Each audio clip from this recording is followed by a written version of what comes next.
কুত্তার লেজে তেল মালিশ করতেছে আর বলতেছে সোজা হ, সোজা হ, সোজা হ। করুণার আধার তুমি, করুণার আধার তুমি, করুণার আধার। 1204 সালে এখান থেকে 820 বছর আগে, কয় বছর? এখান থেকে 820 বছর আগে এই বাংলাদেশে লক্ষণ সেন নামে একজন রাজা ছিলেন। সেই তোমাকে করে গো শিকার, প্রভু করে গো শিকার। বলে এমন কোন দোয়া কালাম আমারে শিখায় দেন যেই দোয়া পড়ে আমি ফু দিলে যেন জেন হাসিল হয়। জেন হাসিল করার দোয়া আমারে শিখায় দেন, মুরিদ হিসেবে আর কোনো দাবি দাবা নাই। আওয়ামী লীগ যখন ক্ষমতায় আসে বিএনপি না খেয়ে মরে, বিএনপি যখন ক্ষমতায় আসে আওয়ামী লীগ না খেয়ে মরে। আল্লাহ তোমার দলে যদি এরা না থাকে, আমি ইবলিসের দলে যদি এরা চলে আসে, তাহলে রিজিকের দায়িত্ব যেহেতু তোমার, তুমি যদি রিজিক বন্ধ করে দাও, আমি ইবলিসের সমস্ত কষ্ট বিফলে চলে যাবে।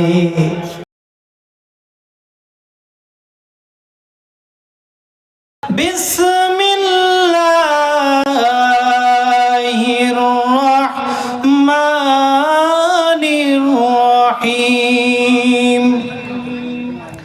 ফি জান্নাতি ইয়াতাসাআলুন আনিল মুজরিমিন।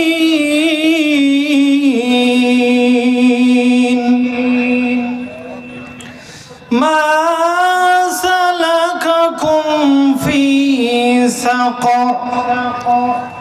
ক্বালু লাম নাকু মিনাল মুসাল্লিন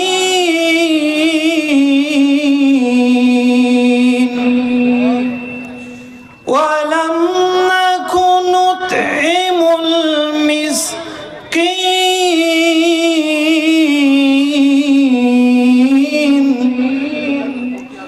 ওয়া কুন্না নাখুদু মা'আল খাইদিন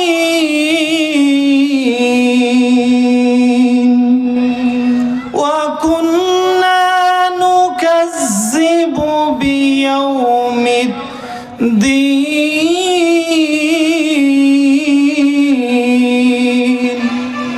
সাদাকা ইয়া রাব্বানা। ইন্নাল্লাহা ওয়া মালাইকাতাহু ইউসাল্লুনা আলান নবী ইয়া আইয়ুহাল্লাযীনা আমানু সাল্লু আলাইহি ওয়া সাল্লিমু তাসলিমা। আল্লাহুম্মা সাল্লি আলা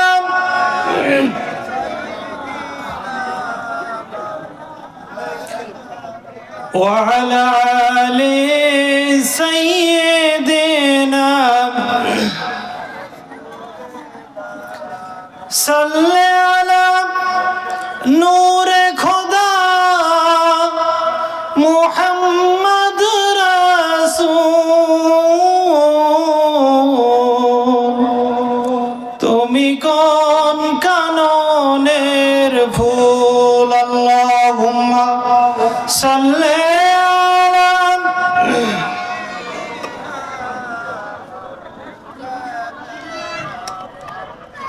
وعلى آل سيدنا।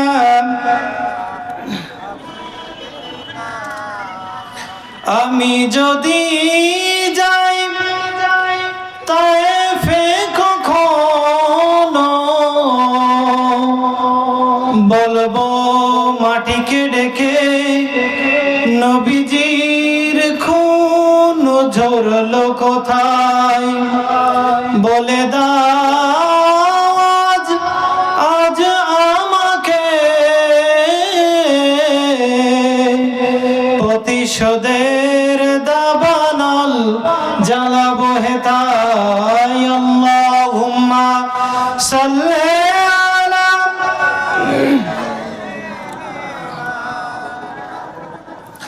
ওয়া আলা আলি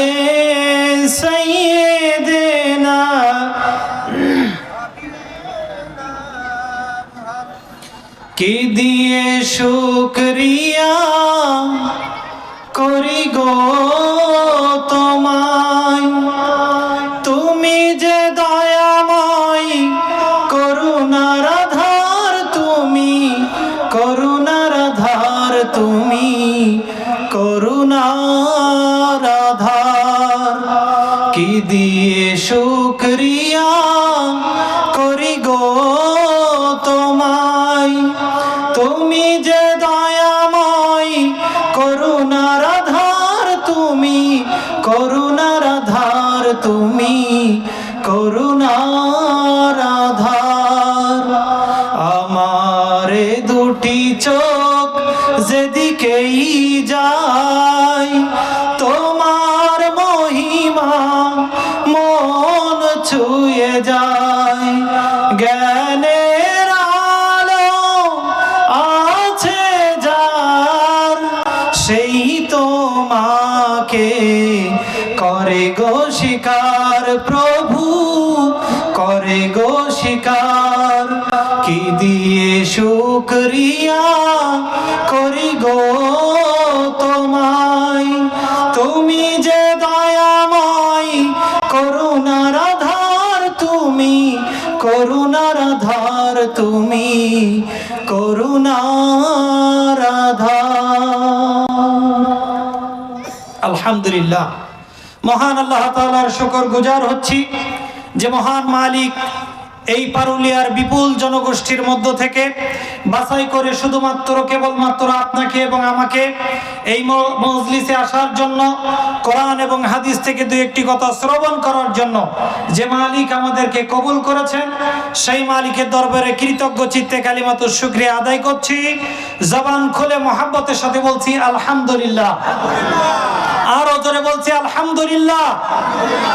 লক্ষ কোটি দুরুদ এবং সালাম যিনি তামাম নবীদের সরদার এবং শেষ তাজদারে মদিনা, নূরে মুজাসসাম সাইয়্যিদুল মুরসালিন, আশরাফুল আম্বিয়া, রাহমাতুল লিল আলামিন, বিশ্ব নেতা বিশ্বনবী জনাবে মুহাম্মদুর রাসূলুল্লাহ সাল্লাল্লাহু আলাইহি সাল্লামের প্রতি সম্মানিত হাজরিন, আল্লাহ তাআলার কাছে শুকরিয়া আদায় করতে চাই মস্তক অবনত চিত্তে, এবং শুকরিয়া আদায় করতে যে কিয়ামত পর্যন্ত যদি সিজদা অবনত চিত্তে আল্লাহর শুকরিয়া আদায় করি, এর পরেও শেষ করা যাবে না। একটা কথা মনে আসছে আলোচনার শুরুতেই, এক পীরের দরবারে একজন মুরিদ বলতেছে, হুজুর আপনার এই খানকায় বহু মুরিদকে আপনি সাপ্লাই দিয়েছেন, ডেলিভারি দিয়েছেন। এই দরবারে যারা আসে তারা দিন শিক্ষা করে তালিম নিয়ে বের হয়ে যায়, কেউ কবিরাজি শিখে বের হয়ে যায়, কেউ আধ্যাত্মিক জ্ঞান নিয়ে বের হয়ে যায়। আপনার দরবারে আমি বহুদিন মুরিদি করেছি, তবে আপনার কাছে আমার চাওয়া পাওয়া তেমন কিছু নাই, ছোট্ট একটা চাহিদা আছে। বলে কি? বলে এমন কোন দোয়া কালাম আমারে শিখায় দেন যেই দোয়া পড়ে আমি ফু দিলে যেন জেন হাসিল হয়। জেন হাসিল করার দোয়া আমারে শিখায় দেন, মুরিদ হিসেবে আর কোনো দাবি দাবা নাই। পীর সাহেব বললেন, তোমার এই ছোট্ট একটা দাবি তো রাখতেই হয়।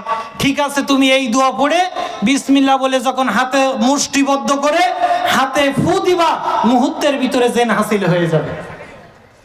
দরবার থেকে বাড়িতে চলে আসছে। বাড়িতে আসার পরে পীর সাহেবের শেখানো সেই দোয়া পড়ে হাত মুষ্টিবদ্ধ করে যেই না মাত্র হাতের মধ্যে ফু দিয়েছে, মুহূর্তের ভিতরে আলাউদ্দিনের চিরাগের মতো জেন হাজির হয়ে গেছে। এরপরে বলতেছে, কি কাজ বলেন? বলতেছে, আমার চাহিদা হলো আমি সারা বছর আয় রোজগার করে খাইতে পারবো না, আমি সারা বছর মাঠে খাটতে পারবো না, জম দিতে পারবো না, রিক্সা চালাতে পারবো না, ইজি বাইক চালায় খাইতে পারবো না। আমার মনের খায়েশ হলো আমার এই যে ঘর দেখতেছো, ঘর ভর্তি টাকা আমারে তুমি এনে দাও। জিন বলতেছে, হুজুর আমারে 2 মিনিট সময় দেন। জিন কোথা থেকে যে 2 মিনিট পরে অফরন্ত টাকা নিয়ে ঘরের ভিতরে ঢুকাইছে, ঘরে আর জায়গা ধরে না, বারান্দাও ফুল হয়ে গেছে। এরপরে বলতেছে, মুরিদ সাহেব কাজ দেন। বলতেছে, টাকা ভরা শেষ? বলে, হ্যাঁ টাকা ভরা শেষ। তাহলে তোমার 2 নম্বর কাজ হচ্ছে, আমার মনের বড় ইচ্ছা, টাকা পয়সার অভাবে ভালো ভালো ফলমূল খাইতে পারি না, আজকে যখন চাইছো, কাজের সুযোগ যখন পাইছো, তাহলে আমার জন্য দামি দামি ফলমূল নিয়ে হাজির করে দাও, পেটে বড় ক্ষুধা, পেটটা ক্ষুধা নিবারণ করি। বলল 2 মিনিট সময় দেন। কিছুক্ষণ পর কোথা থেকে গামলা ভর্তি থালা ভর্তি ফল মূল নিয়ে সামনে হাজির করে দিয়েছে। মুরিদ আনন্দ চিত্তে সমস্ত ফল ভক্ষণ করে গলা পর্যন্ত গিলে ফেলছে। এরপরে খাওয়া দাওয়া শেষ, জিন বলতেছে হুজুর কাজ দেন। বলতেছে আমার কাছে তো আপাতত কাজ নেই। বলতে তা বললেই হবে না, আমারে ডাকছেন কাজের জন্য, আমারে কাজ দিতে হবে। বলে টাকার দরকার ছিল, টাকা পেয়ে গেছি, খাওয়ার দরকার ছিল, খাওয়া পেয়ে গেছি, এখন তো হাতে আর তেমন কোনো কাজ নাই। বলছে না কাজ দিতে হবে, কাজ না দিয়ে তো আমি শুনবো না। বলছে যদি কাজ না দিই তাহলে কি করবা? বলছে তাহলে তোর ঘাড় মটকাই খাবো। এত বিপদের লাইন কি করি? দৌড়াইতে দৌড়াতে আবার পীর সাহেবের খানকায় যেয়ে বলতেছে হুজুর কারে আমার কাছে দিছে নেরে হাসিল করার পর এ শুধু কাজ চাই, বলে শুধু কাজ দাও আর কাজ দাও, আমি এত কাজ কোথায় পাবো? এখন শেষ বেশ বলতেছে যদি কাজ না দিতে পারো তাহলে তোমার ঘাড় মটকায় খাবো। হুজুর মেহেরবানি করে আমারে বাঁচান। বলতেছে বাবা তুমি ঠান্ডা হও, আমি দেখতেছি। জিন্দে হাসিল করে বলতেছে বাবা সমস্যা কি? বলে আমার কাজ দিতে হবে, কাজ ছাড়া আমি থাকতে পারবো না, আমার কাজ দেওয়া লাগবে, কাজ না দিলে আমি ঘাড় মটকায় খাবো। বলতেছে বাবা আমার কাছে তো অপুরান্ত কাজ আছে, অসংখ্য কাজ আছে, তুমি আগে ছোট্ট একটা কাজ দিই, এই কাজটা শেষ করে আসো, তারপরে অনেক কাজ বাকি আছে, সেই কাজগুলো তোমারে দেওয়া হবে। বলে কি কাজ? বলে ওই যে দরজা দেখতে পাচ্ছ, ওই যে দোকানের শাটার দেখতে পাচ্ছ, ওর সামনে একটা কুত্তা বসে আছে, ওই কুত্তার লেজটা দীর্ঘদিন ধরে বেঁকা হয়ে আছে। তোমার প্রথম এবং ছোট কাজ হলো ওই কুত্তার লেজটা সোজা করে ফেলবা, এরপরে আমার কাছে আসবা, তোমারে দ্বিতীয় কাজে লাগাই দেবো। জিন যে কুত্তার লেজে তেল মালিশ করতেছে আর বলতেছে সোজা হ, সোজা হ, সোজা হ।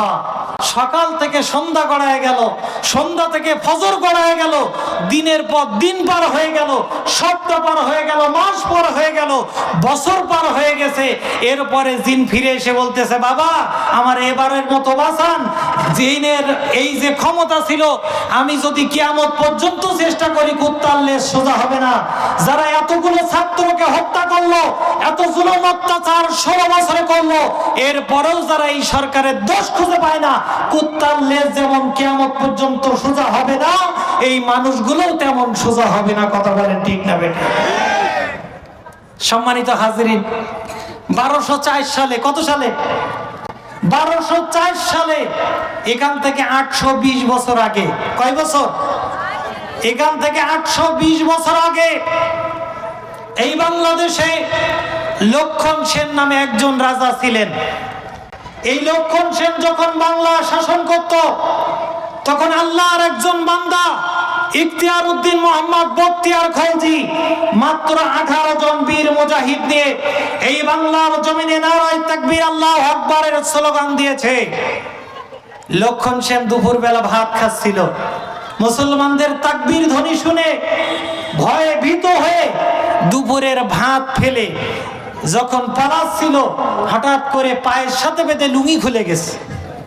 পিছন দিক থেকে বিবি ডাক দিয়ে বলতেছে লুঙ্গিটা নিয়ে দৌড়াও। বলতেছে বাবা লুঙ্গি থাক, আগে জীবন বাঁচাইনি। গত 15ই আগস্ট নব্য লেডি লক্ষণ সেন দুপুরে 33 পদের রান্না ফেলে পালাইছে, খাওয়ার টাইম হয় নাই, হেলিকপ্টার নিয়ে দাদা বাবুদের দেশে পালায়ে গেছে। সম্মানিত হাজিরিন, যারা এত অত্যাচার নির্যাতনের পরে এখনো মনে করে আগেই ভালো ছিলাম, তবে নব্য লক্ষণ সেনদের জেনে রাখা উচিত এই জমিনে যদি আবার মুসলমান রাজপথে নামে, লক্ষণ সেন পালানোর সময় লুঙ্গি ফেলে পালাতে পেরেছে, নব্য লক্ষণ সেন 5ই আগস্ট লেডি লক্ষণ সেন হেলিকপ্টার পেয়েছে, আগামীতেও যারা লক্ষণ সেন হবে পালানোর জন্য হেলিকপ্টার তো দূরে থাক, বঙ্গোপসাগরে ঝাঁপিয়ে পড়ে মরা ছাড়া বিকল্প থাকবে না। কথা বলেন ঠিক না বেঠিক? আরো জোরে বলেন ঠিক না বেঠিক? সম্মানিত হাজিরিন, শয়তান মধ্যে মাঝে কাটি দেয়, আর তাই বাংলাদেশে বসে কিটকিট করে। মানুষ ভুল করবে, আবার ভুলের সাথে সাথে আল্লাহ তাআলার কাছে ক্ষমা চাবে, এটাই হচ্ছে বনি আদম সন্তানের খাসিয়াত। আর মানুষ ভুল করার পরেও যদি পাল্টা যুক্তি দাঁড় করায়, তাহলে তার খাসলত ইবলিসের সাথে মিলে যায়। কথা বলেন ঠিক না বেঠিক? ইবলিসকে আল্লাহ তাআলা বললেন উসজুদ লি আদম। আদম আলাইহিস সালামকে সৃষ্টি করার পর সমস্ত ফেরেশতাদেরকে বললেন তোমরা আদমকে সিজদা করো। সবাই সিজদা করলো ইল্লা ইবলিস। ইবলিস সিজদা করে নাই। আল্লাহ তাআলা বললেন কেন ইবলিস সিজদা করলে না? সে বলল আল্লাহ খায়রুম মিনহু, আমি আদমের চেয়েও ভালো।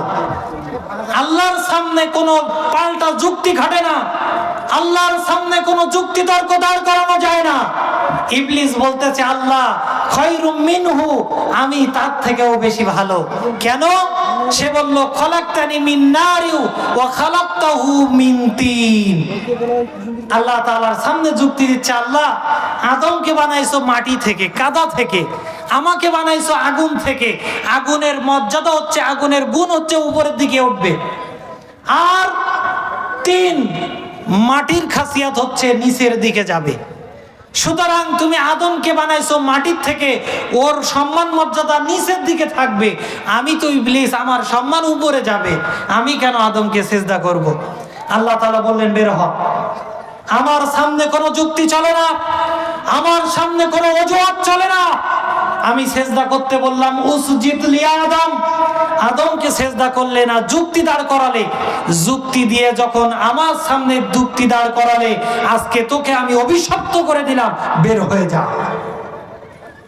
আল্লাহ যখন বললেন বের হয়ে যা, ইবলিস বলল আল্লাহ আমি বের হব, তবে আমার তিনটা দফা দাবি একটু আছে, এটা তোমাকে মানতে হবে। কি দফা? কি তিন দফা? বলে এই তিনটা দফা যদি আমার মেনে নাও তাহলে আমার কোনো আফসোস থাকবে না। কারণ যে আদম সন্তানের জন্য, যেই আদমের জন্য তুমি আমাকে অভিশপ্ত করে দিলে, আমাকে এই জান্নাত থেকে, এই আসমান থেকে বের করেছো, আমার তিন দফা দাবি একটু মেনে নিতে হবে। কি দফা দাবি? আদম আলাইহিস সালামের সামনে আল্লাহকে বলতেছে আল্লাহ আমার এক নম্বর দাবি হলো, সূরা আরাফ 14 নম্বর আয়াত দেখবেন, সে বলছে ক্বালা আনজিরনি ইলা ইয়াউমিল ইয়াবআসুন। আল্লাহ তাআলা আমাকে এই আদম সন্তানের পিছে লাগার জন্য, ইয়াউমা ইয়াবআসুন, আমাকে কিয়ামত পর্যন্ত আমার হায়াত বাড়ায় দিতে হবে। এক নম্বর দফা দাবি হচ্ছে কিয়ামত পর্যন্ত আমাকে হায়াত দিতে হবে, 2041 সাল পর্যন্ত আমাকে ক্ষমতা দিতে হবে। 41 সালের আগে আমার হায়াত শেষ হলে হবে না। কারণ এই আদম সন্তানকে ধোঁকা দিয়ে, ওয়াসওয়াসা দিয়ে আমি জাহান্নামে নিয়ে যাব ইয়াউমাল কিয়ামা, কিয়ামত হওয়ার আগ মুহূর্ত পর্যন্ত। আমার যদি হায়াতটা তুমি লম্বা করে না দাও, মাঝপথে যদি আমি পটল তুলি, তাহলে আদম সন্তানকে জাহান্নামে নেব কেমনে? আল্লাহ তাআলা পরবর্তী আয়াতে আল্লাহ পাক বললেন ক্বালা ইন্নাকা মিনাল মুনজারিন, তোর দাবি এক নম্বর দফা আমি আজকে মেনে নিলাম, যা বের হয়ে যা, তোর এক নম্বর দাবি আমি মেনে নিলাম, কিয়ামত পর্যন্ত তোর হায়াত আমি আল্লাহ বাড়ায় দিলাম। এক নম্বর হায়াত পেয়ে গেল। আল্লাহকে বলতেছে আল্লাহ দফা দিয়েছিলাম তিনটা, এক নম্বর দফা 2041 সাল, ইয়াউমা ইয়াবআসুন, কিয়ামত পর্যন্ত আমাকে হায়াত দিতে হবে। তুমি যখন এক নম্বর দাবি মেনে নিলা, আমার 2 নম্বর দফা দাবি মেনে নাও। আল্লাহ বললেন তোর 2 নম্বর দাবি কি? ইবলিস বলতেছে আল্লাহ আমার 2য় নম্বর দফা দাবি হলো, আমাকে নিজস্ব কোনো আকৃতি দিলে হবে না, যে কোনো আকৃতি, যে কোনো চেহারা আমি যেন ধারণ করতে পারি, এই সুযোগ আমাকে দিতে হবে। আমি মানুষের সামনের থেকে, পিছের থেকে, ডানের থেকে, বায়ের থেকে, মানুষের মাথার ভিতরে, মানুষের ব্রেনের ভিতরে, মানুষের কলবের ভিতরে, মানুষের হাড় শিরা হাড্ডির ভিতরে আমি প্রবেশ করে আদম সন্তানকে ওয়াসওয়াসা দিব। মানুষের টাকার ভিতরে আমি ইবলিস ঢুকে যাব, রাস্তার মোড়ে মূর্তির ভিতরে আমি ইবলিস ঢুকে যাব, বিভিন্ন রকম আকার আকৃতি করার সুযোগ। আল্লাহ আমার 2য় দফা দাবি এটা তুমি যদি মেনে নাও তাহলে আমি খুশি হয়ে যাব। রব্বুল আলামিন বললেন তোর 2 নম্বর দফা মঞ্জুর করে নিলাম। ইবলিস বলল আল্লাহ আমার চেহারা যদি স্পেশাল চেহারা থাকে ইবলিস নিয়ে, ইবলিসের সুরত নিয়ে আমি যদি পারুলিয়া গরুহাটের বলফিল্ডে চলাচল করি কিংবা চায়ের দোকানে যদি বসি, পারুলিয়ার মানুষ যদি বুঝতে পারে যে ইবলিস চায়ের দোকানে বসে আছে, তাহলে যাহার যাহা আছে তাহাই লইয়া আমাকে এমন তাড়ান তাড়াবে, শেল তাড়ান তাড়াই আমাকে শেষ করে ফেলবে। এজন্য আমার স্পেশাল কোনো চেয়ারা থাকলে হবে না, কারণ ওরা তো আমাকে দেখলেই পিটায় মেরে ফেলবে। মঞ্চের আশপাশে যদি উবাইদুল কাদের ঘরে যে নড়ি সুদ পারে না, ও জুতো ছেলে মারবে। আর আপনি যদি দেখেন পারুলিয়ার রাস্তার ভিতরে আদমের শ্রেষ্ঠ শত্রু ইবলিস হাঁটা চলা করে বেড়াচ্ছে। 5ই আগস্ট আমাদের বুবুকে যেমন তাড়া আমরা করেছিলাম, তার থেকে দ্বিগুণ স্পিরিটে ইবলিসকে তাড়ানো শুরু করবে। এজন্য আল্লাহর কাছে বললেন, আল্লাহ আমার নিজস্ব কোনো সুরত দিলে হবে না, আমি বিভিন্ন সুরত নিয়ে মানুষের সামনে আমি হাজির হয়ে যাব। কখনো বেরেনের ভিতরে যে পুশ করব, কখনো কলবের ভিতরে ঢুকবো, কখনো মানুষের শিরায় উপশিরায় ঢুকবো, কখনো মানুষের টাকার ভিতরে ছবি হয়ে ঢুকে যাব, কখনো রাস্তার মোড়ে বাবার মূর্তি সেজে ঢুকে যাব। বিভিন্ন সুরত নিয়ে আমি আদম সন্তানকে ধোঁকা দেবো। আল্লাহ আমার 2 নম্বর দফা এটা। আল্লাহ বললেন মঞ্জুর। 3 নম্বর দফা কি? আদম বলতেছে, ইবলিস বলে, আল্লাহ 2 দফা দাবি যখন তুমি মেনে নিলে, লাস্ট শেষ নম্বর দফা দাবি হলো যে আদম সন্তানদেরকে আমি বিভিন্ন ওয়াসওয়াসা দিয়া আমার দলভুক্ত করব, ধর্ম নিরপেক্ষতার নাম দিয়ে দলে ঢোকায় নেব। ও আল্লাহ, এই আমার দলভুক্ত যারা হয়ে যাবে, এদের রিজিকের দায়িত্ব যদি তোমার কবজায় থাকে, তাহলে তো আমার এরা না খেয়ে মরে যাবে। এরা না খেয়ে তো আমার দল পার্টি করবে না। আওয়ামী লীগ যখন ক্ষমতায় আসে বিএনপি না খেয়ে মরে, বিএনপি যখন ক্ষমতায় আসে আওয়ামী লীগ না খেয়ে মরে। আল্লাহ তোমার দলে যদি এরা না থাকে, আমি ইবলিসের দলে যদি এরা চলে আসে, তাহলে রিজিকের দায়িত্ব যেহেতু তোমার, তুমি যদি রিজিক বন্ধ করে দাও, আমি ইবলিসের সমস্ত কষ্ট বিফলে চলে যাবে। আমার হাতে যদি রিজিক না থাকে, যদি রিজিকের দায়িত্ব তোমার হাতে থাকে, তুমি যদি দেখতে পাও যে ইবলিসের দলে, ওরে তো না খাদ্য মেরে ফেলবা। আর যদি খাওয়া না পায়, যদি পদ্মা সেতুর টাকার ভাগ না পায়, গম বেচে টিন বেচে ওর ভাগ বটার যদি আমার দলের লোক না পায়, তাহলে তো ইবলিসের দলে থাকবে না। তাহলে কি করতে হবে?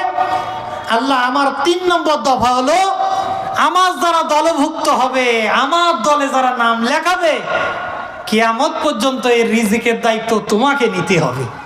কত বড় শয়তানের শয়তান! বলতেছে শয়তানি করব আমি, খাদ্য বা তুমি। শয়তানি করব আমি, তাদের রিজিকের ব্যবস্থা করবা তুমি। এরপরে আল্লাহ বললেন, যা 3 নম্বর দফাও তোরে আমি মেনে নিলাম। সম্মানিত হাজিরিন, আল্লাহর সামনে যুক্তি দাঁড় করালো, বাক্য ব্যয় করে আল্লাহর সামনে অভিশপ্ত হয়ে গেল। আমার বাংলাদেশে 1500-র উপরে ছাত্র জনতাকে হত্যা করলো। এতগুলো মানুষকে হত্যা করার পর একটা বার তো আল্লাহর কাছে তওবা করা উচিত ছিল, জাতির সামনে ক্ষমা চাওয়া উচিত ছিল। জাতির সামনে ক্ষমা না চাইয়া উল্টা ফোনের ভিতরে বলতেছে আমার অপরাধটা কি? ইবলিস যেমন অপরাধ খুঁজে পাই নাই, এই জমিনের শ্রেষ্ঠ কুখ্যাত খুনি শেখ হাসিনাও তেমনি নিজের অপরাধটাও সে খুঁজে পায় না। শয়তান যেমন নিজের অপরাধ স্বীকার করে না, বাংলাদেশের লেডি শয়তানও বলতেছে এতগুলো মানুষ মারার পর বলে আমার অপরাধটা কি, আমি কি করেছি, তুমি কি করনি, তুমি কি করনি। সম্মানিত হাজিরিন, আমি আপনাদের মাঝে সূরা মুদাসসির 74 নম্বর সূরা, এর ভিতর থেকে 40 থেকে 46 6টা মাত্র আয়াত তেলাওয়াত করলাম। এই আয়াতের আলোকে কথা শেষ করব ইনশাআল্লাহ। আল্লাহ রাব্বুল আলামিন বলছেন, যখন জান্নাতীরা জান্নাতে যাবে, জাহান্নামীরা জাহান্নামের ভিতরে প্রবেশ করবে, আল্লাহ রাব্বুল আলামিন কোরআনুল কারীমের ভিতরে বলেন, জান্নাতি মানুষগুলো জাহান্নামীদেরকে ডেকে ডেকে তাদের অপরাধ সম্পর্কে জিজ্ঞাসা করবে। ফি জান্নাতি ইয়াতাসাআলুন আনিল মুজরিমিন। কি অপরাধ নিয়া, কি ক্রাইম করে এই সাকার নামক জাহান্নামে তোমরা আসলা? তোমাদের অপরাধটা কি? দুনিয়ায় কি পাপ করেছো? সম্মানিত হাজিরিন, এই পৃথিবীর ভূখণ্ডে যদি কোনো আসামিকে পুলিশ গ্রেফতার করে, মোড়ের মাথায় রাস্তার মাঝখানে হ্যান্ডকাপ লাগায়া পুলিশ ভ্যান আসতেছে এরকম যদি অপেক্ষায় থাকে, উৎসুক জনতা চতুর্দিক থেকে এক জায়গায় হয়ে যায়। মানুষগুলো তাদেরকে জানতে চায়, ভাই কি অপরাধ করেছো? কেন তোমাদেরকে পুলিশে ধরছে, হ্যান্ডকাপ লাগায়া রাখছে? তোমাদের অপরাধটা কি?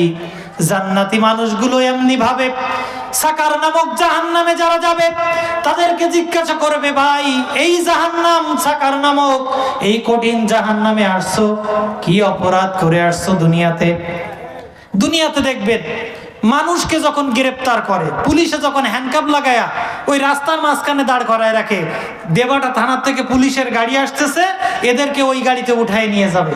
3 জন আসামিকে ধরছে, বাজারের উৎসুক জনতা আশপাশে যেয়ে ঘিরে ধরছে, এই বেটা কি অপরাধ? পুলিশ হ্যান্ডকাপ ধরে তোরে নিয়ে যায় কেন? বলে, ভাই আমার অপরাধ তেমন নাই, ছোট্ট একটা অপরাধ করছি, এর কারণে পুলিশে ধরছে। বলে, কি অপরাধ? তোমার অপরাধ কি? আনিল মুজরিমিন, তোমার অপরাধ কি? সে বলে, ভাই ছোট্ট একটা দড়ি চুরি করছি, এর কারণে আমার ধরছে। জনতা বলে, আরে বেটা একটা দড়ি চুরি করলে, একটা রশি চুরি করলে কি পুলিশই ধরে? বলতেছে, ভাই রশি চুরি করছি, রশির আগে একটা বড় গরু বাঁধা ছিল। বলে, ও তুই গরু চুরি করছিস? তাই বল, এই তোরে ধরছে কেন?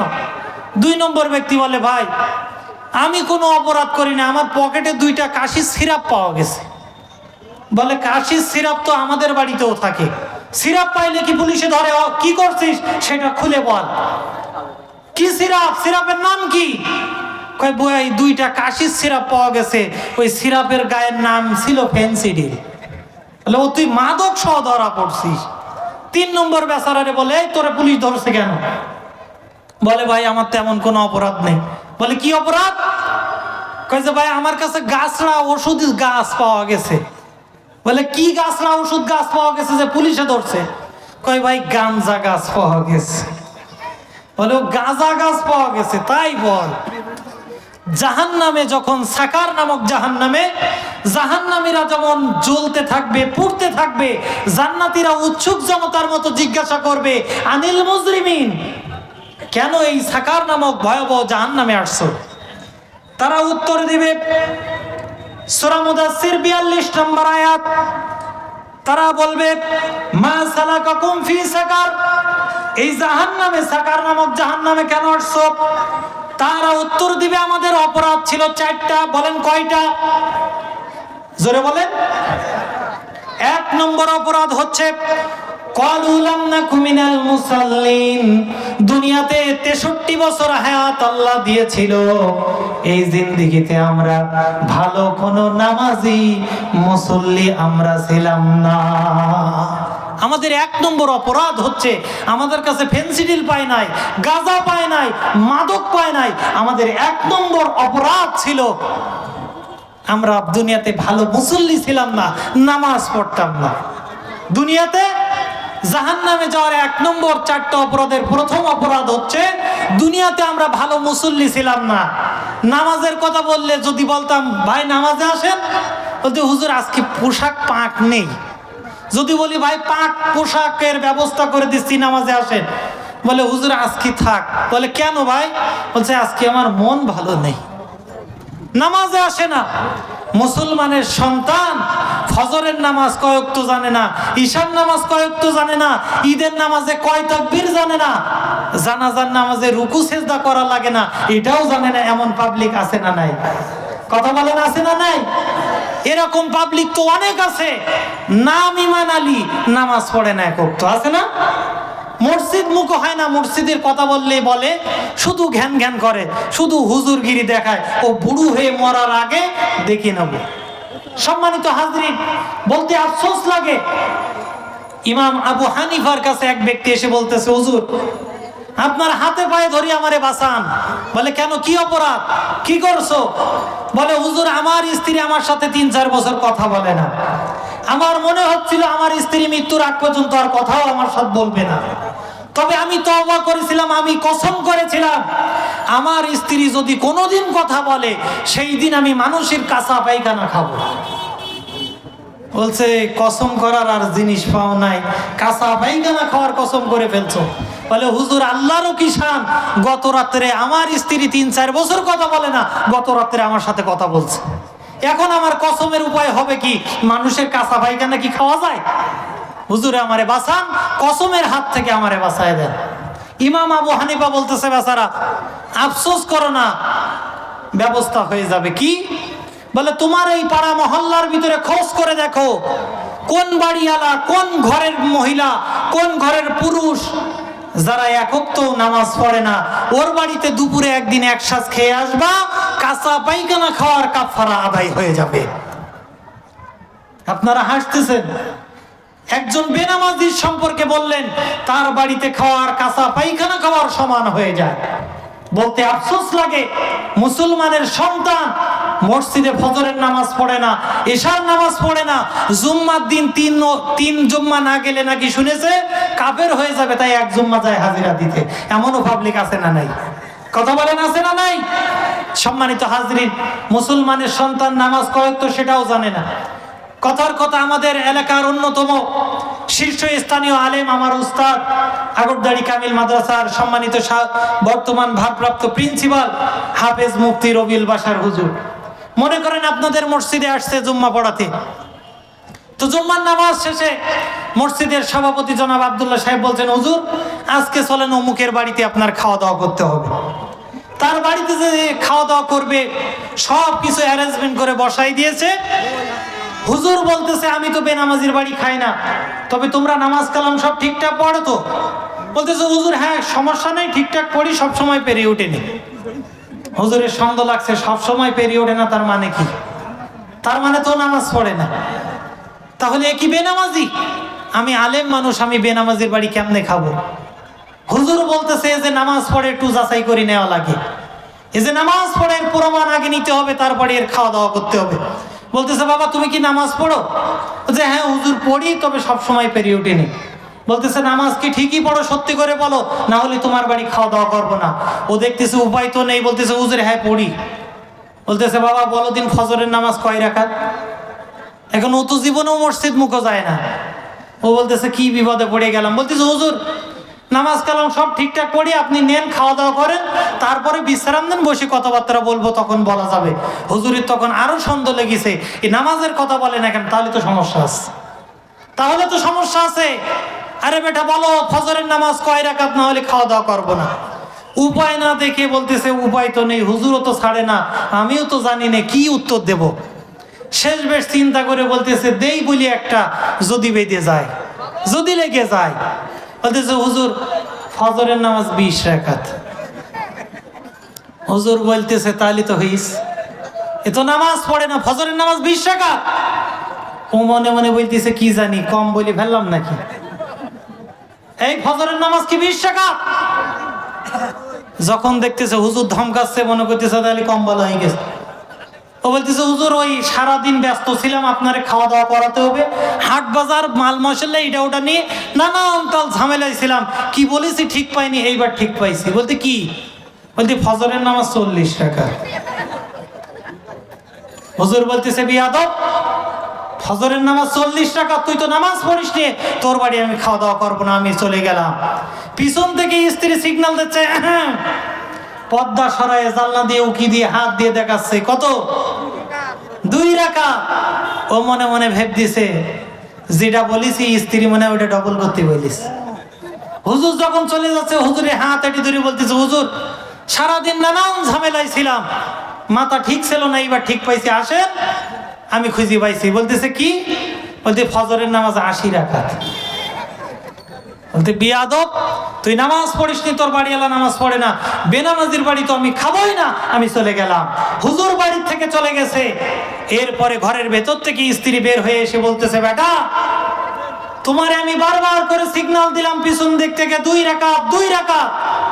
হুজুর রাগ করে চলে গেছে। আমার এখন এই বড় মাছের মাথা, 2 রকম গোশত, দই, সন্দেশ, নানা পদের বিলাপ, বিরিয়ানি, কোরমা, পোলাও, এত কিছুর আয়োজন করলাম, এ এখন খাবে কেটা?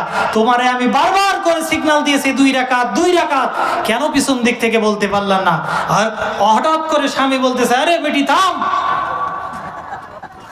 40 80 রাকাত বলেছি, তাই হুজুর দাঁড়ায়নি। আজ যদি 2 রাকাত বলতাম তাহলে তো হুজুর আমার পেটিস চামড়া ধুইতো না। এই মুসল্লি আছে না নাই? এই মুসল্লি আছে না নাই? সম্মানিত হাজরিন, জাহান্নামীরা যখন জাহান্নামে যাবে, তারা স্বীকার করবে, ক্বালু লাম নাকু মিনাল মুসাল্লিন, আমাদের 1 নম্বর অপরাধ হচ্ছে দুনিয়াতে আমরা ভালো নামাজি ছিলাম না। 2 নম্বর তাদের অপরাধ হচ্ছে, তারা বলবে আমাদের 2 নম্বর অপরাধ হচ্ছে আমরা দুনিয়াতে মিসকিন, অসহায়, গরিবদেরকে খাদ্য খাওয়াতাম না, মিসকিনদেরকে খাদ্য দিতাম না, ইয়াতিমদেরকে খাদ্যের ব্যবস্থা করতাম না। আমাদের জাহান্নামে আসার 2 নম্বর কারণ হচ্ছে আমরা দুনিয়াতে মানুষদেরকে, অভাবীদেরকে আমি ভালো কোনো খাদ্য খাবার দিতাম না। লিল্লাহে তাকবীর, লিল্লাহে তাকবীর। প্রধান আলোচকের আগমন, প্রধান আলোচকের আগমন, লিল্লাহে তাকবীর।